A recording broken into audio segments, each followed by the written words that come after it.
Atypique, reconnaissable entre toutes, la carte IGN, tout le monde en possède au moins une dans sa voiture ou dans son sac à dos de randonnée.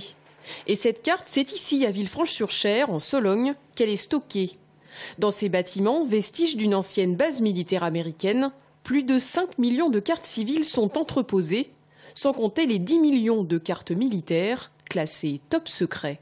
Nous, sur ce site, on commence au moment de la finition, c'est-à-dire que les cartes sont déjà imprimées à Saint-Mandé, au siège de l'IGN. Elles sont massicotées dans l'atelier finition et pliées, en fait, à l'aide de plieuses industrielles. Ensuite, elles sont conditionnées, filmées et soit entreposées ici en attente de commande ou de diffusion, soit directement envoyées au diffuseur. 15 000 cartes pliées par jour, 3 millions vendues chaque année. Non, le GPS n'a pas encore remplacé la célèbre carte papier. Le site du Camp des Landes, base logistique de l'IGN, emploie une quarantaine de personnes, soit 2 fois moins que dans les années 80. Avec l'ère du numérique, l'entreprise a connu des années noires et elle a dû s'adapter. Donc ça peut être les cartes de randonnée qui vont être plastifiées et qui vont permettre aux randonneurs d'avoir plus de facilité à les utiliser sur le terrain. Sinon, ça peut être aussi des cartes événementielles, comme la carte de la Grande Guerre dernièrement, qu'on a pu écouler à 61 000 exemplaires. Parmi ces différents supports, il reste aussi bien sûr les classiques, comme la carte en relief, imprimée grâce à une technique de thermoformage.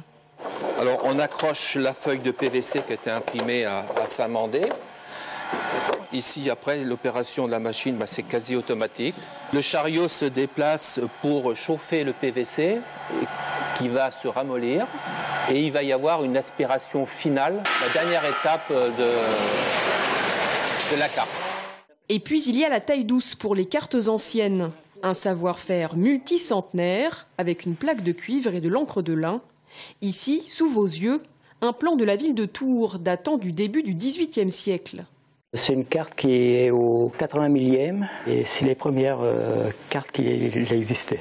Carte en poster, carte indéchirable ou carte à l'ancienne, l'IGN a encore de beaux jours devant elle. Dernier bébé en date, des cartes personnalisables qui permettent désormais à chacun de choisir et de commander en ligne la carte de sa ville.